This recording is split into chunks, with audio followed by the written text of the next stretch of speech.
అనగనగా ఒక ఊరిలో నలుగురు స్నేహితులుండేవాళ్లు. వాళ్ల పేర్లు టమాటా, ఉల్లిపాయ, పచ్చిమిరపకాయ, ఐస్ క్రీం. ఈ 4 మంచి స్నేహితులు. ఒకరోజు వీళ్లు నలుగురు సినిమాకి వెళ్లారు. సినిమా చూస్తే వస్తుండగా పెద్ద వర్షం పడింది. దానితో ఐస్ క్రీం కరిగిపోయి చనిపోయింది. అది చూసి ఉల్లిపాయ, టమాటా, పచ్చిమిరపకాయ ముగ్గురూ ఏడుస్తున్నారు.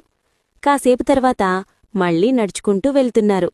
వెళ్లే దారిలో ఒక బజ్జీలబండి అతను ఒక పచ్చిమిరపకాయ తగ్గిందని వెళుతున్న పచ్చిమిరపకాయలు పట్టుకుని శనగపిండిలో ముంచి బజ్జీ వేసేశాడు. దానితో పచ్చిమిరపకాయ చనిపోయింది. అది చూసి టమాటా, ఉల్లిపాయ నేర్చుకుంటూ ఏడుస్తూ వెళ్ళిపోయారు.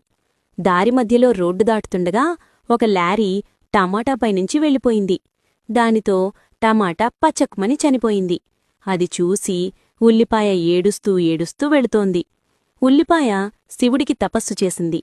శివుడు ప్రత్యక్షమై నీకు ఏమి కోరిక కావాలి అని అడిగాడు. దానికి ఉల్లిపాయ, స్వామీ, ఐస్ క్రీం చనిపోతే పచ్చిమిరపకాయ, టమాటా, నేను ముగ్గురం ఏడిచాము. పచ్చిమిరపకాయ చనిపోతే టమాటా నేను ఏడిచాను. టమాటా చచ్చిపోతే నేనేడిచాను.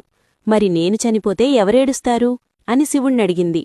అప్పుడు శివుడు ఉల్లిపాయకి ఒక వరం ఇచ్చాడు. నిన్ను ఎవరైతే కోస్తూ ఉంటారో వాళ్లు కూడా కళ్లంట నీళ్లు వస్తాయి అని వరమిచ్చాడు. అందుకని అప్పట్నుంచి ఎవరు ఉల్లిపాయ కోసినా వాళ్లకి కళ్లంట నీళ్లు వస్తాయి